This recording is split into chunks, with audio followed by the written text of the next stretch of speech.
Forte du succès d'Artemis II, la NASA aborde la prochaine phase de son retour sur la Lune avec un élan considérable. Mais cela laisse beaucoup d'entre nous se demander ce qui va se passer ensuite. Eh bien, la réponse est compliquée, et elle implique l'une des plus grandes compétitions jamais organisées entre deux titans de l'industrie américaine.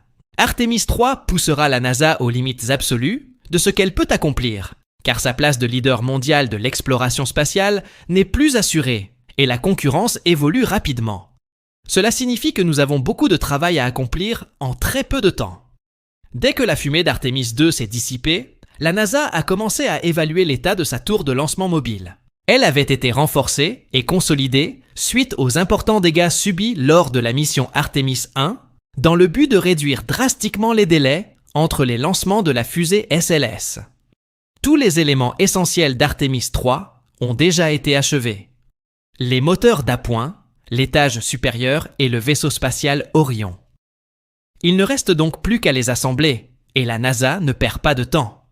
Mais cette prochaine phase présente une complication supplémentaire qui échappe en partie au contrôle de la NASA. Pour mener à bien Artemis III, il leur faut bien plus que la fusée SLS et le vaisseau spatial Orion. Ils ont besoin d'un module lunaire. Et c'est là que les choses deviennent vraiment intéressantes. En 2021, SpaceX a donc obtenu un contrat de la NASA pour convertir son étage supérieur Starship en système d'atterrissage humain pour Artemis III. Il est important de rappeler qu'à l'époque, Starship ressemblait à ceci. Un prototype très ancien, qui se propulsait à quelques kilomètres d'altitude, puis retombait et tentait d'atterrir. Le plus souvent, ça exploserait. Mais après un premier atterrissage réussi, SpaceX est passé à autre chose. Le Starship Super Heavy, un prototype beaucoup plus grand et légèrement plus abouti. Au cours des 3 dernières années, nous avons vu des versions successives de cette conception effectuer divers vols d'essai qui envoient l'étage supérieur sur une trajectoire suborbitale et qui aboutissent soit à l'échec du vaisseau et à son retour en morceaux, soit à sa réussite et à son amérissage sur l'eau de l'océan Indien. De manière générale, on a dénombré plus d'échecs que d'atterrissages réussis, mais il est indéniable que des progrès considérables ont été accomplis et Starship se rapproche à chaque fois un peu plus de devenir un système de fusée fonctionnel. Mais il y a un problème.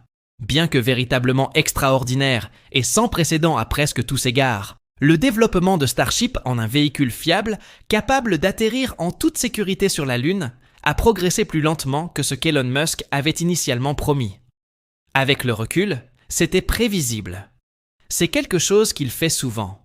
Ainsi, en mai 2023, quelques jours seulement après le premier décollage de Starship Super Heavy et sa tentative d'atteindre l'espace qui s'est soldée par une perte de contrôle et une explosion en cours de route, la NASA a attribué un autre contrat d'alunissage, cette fois à Blue Origin, le constructeur de fusées américain, appartenant à Jeff Bezos, alors célèbre pour envoyer des personnes fortunées aux confins de l'espace. Mais tout comme SpaceX, ils nourrissaient de grandes ambitions concernant leur propre fusée lourde, la nouvelle Glenn, et un véhicule d'atterrissage appelé Blue Moon. L'espace nous a toujours inspirés.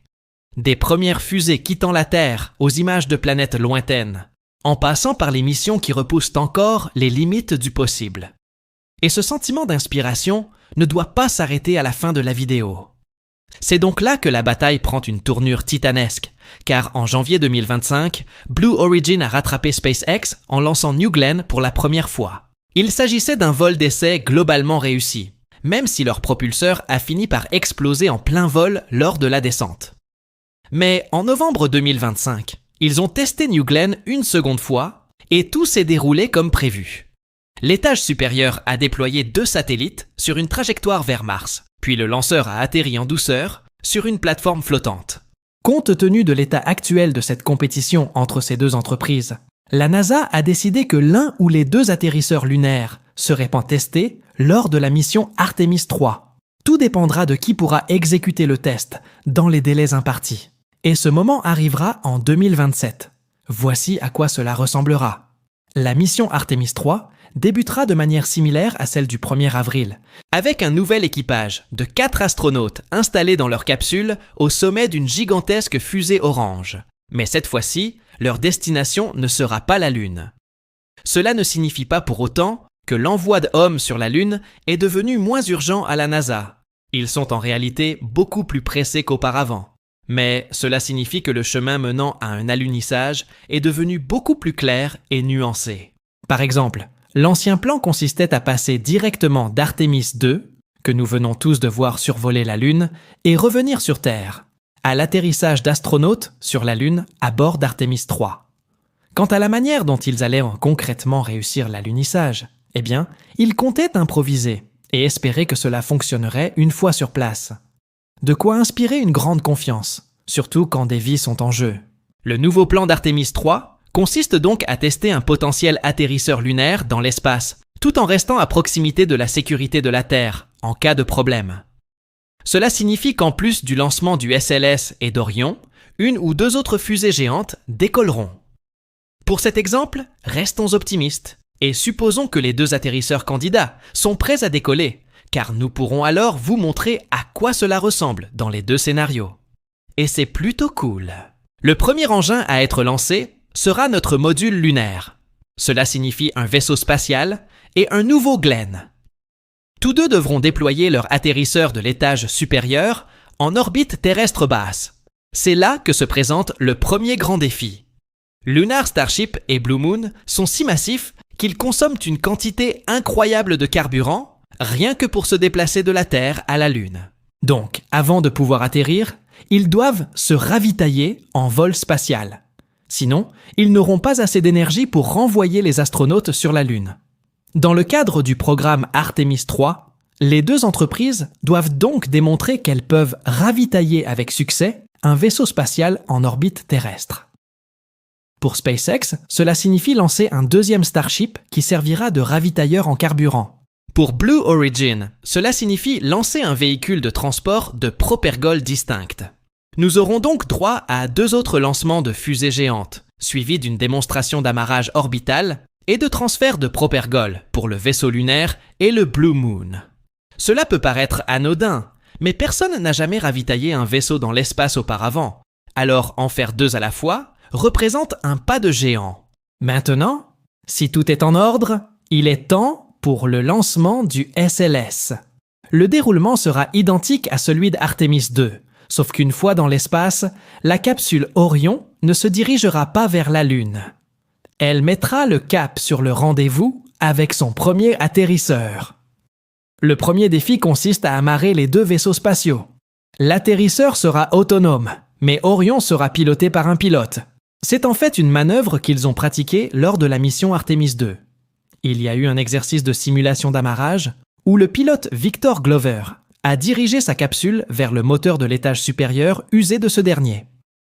Dans le premier scénario, Orion approche le Blue Moon par le côté et s'amarre à un port d'amarrage situé dans la cabine de l'équipage, au bas de l'atterrisseur. Les parties supérieures ne sont que des réservoirs de carburant, et ceux-ci seront directement transférés dans le module d'habitation.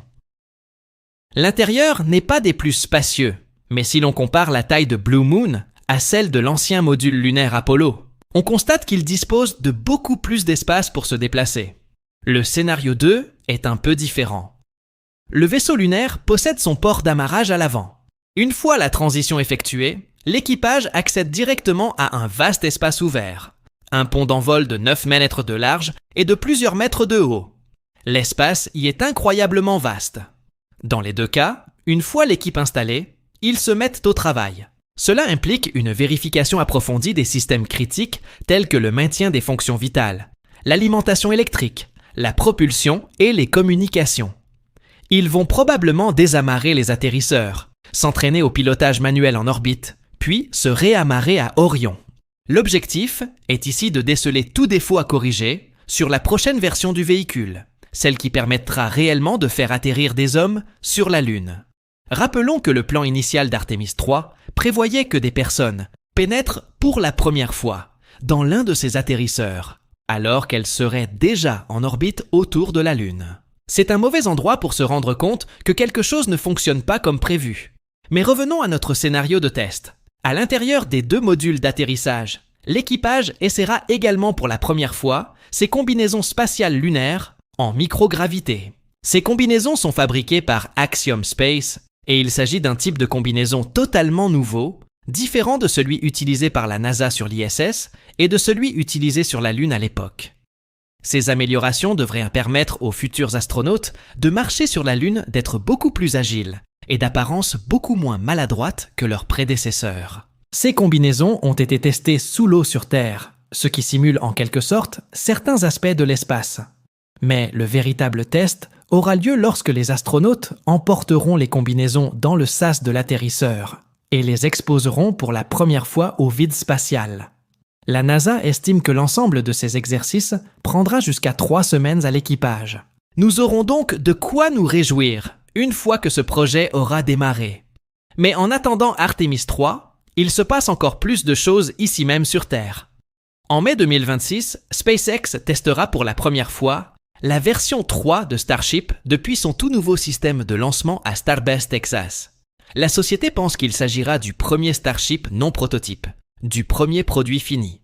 Voici le véhicule qui, selon eux, peut emmener des hommes sur la Lune. Maintenant, bien sûr, ils devront en construire une avec tous les aménagements intérieurs et les systèmes de survie nécessaires pour transformer cette fusée géante en un espace habitable pour de vraies personnes. Mais ils ont 1 an pour trouver une solution. Chez Blue Origin, un lancement historique est également prévu en mai. Un vol d'essai du prototype Blue Moon Mark I. Il s'agit d'une version plus petite du système d'atterrissage humain Blue Moon. Il est conçu uniquement pour transporter des cargaisons de taille moyenne à la surface lunaire. Et c'est l'objectif de ce premier test. Aller jusqu'à la Lune et atterrir en toute sécurité. S'ils y parviennent, cela inspirera beaucoup de confiance à la NASA et transformera Blue Origin, arrivé tardivement, en un concurrent sérieux. Donc, si ces 2 entreprises réussissent leur mission et que nous obtenons le succès d'Artemis 3 avec 2 véhicules testés en orbite terrestre, il sera temps de passer à une autre étape épique, un alunissage autonome et sans équipage. Imaginez un peu comme Artemis 3.5, car une fois que nous aurons vérifié que l'atterrisseur est sans danger pour la vie humaine, il nous faudra ensuite nous assurer qu'il atterrit effectivement avec succès sur la Lune. Ce n'est qu'à ce moment-là qu'une seule entreprise pourra être déclarée véritable gagnante. Et ce n'est pas encore le moment de se réjouir, car la NASA souhaite lancer Artemis 4 dans l'année qui suit Artemis 3. SpaceX ou Blue Origin doivent donc produire ces atterrisseurs à un rythme effréné. Voilà comment l'Amérique retourne sur la Lune. Il ne s'agit pas simplement de planter un autre drapeau et de se féliciter du travail bien fait. Il s'agit d'une domination totale de l'environnement lunaire, car une autre grande puissance cherche à y planter son propre drapeau. Et ils ne sont pas là pour plaisanter. La Chine a son propre plan pour une future base lunaire. Et si vous voulez voir à quoi cela va ressembler, cliquez dès maintenant sur la case à l'écran.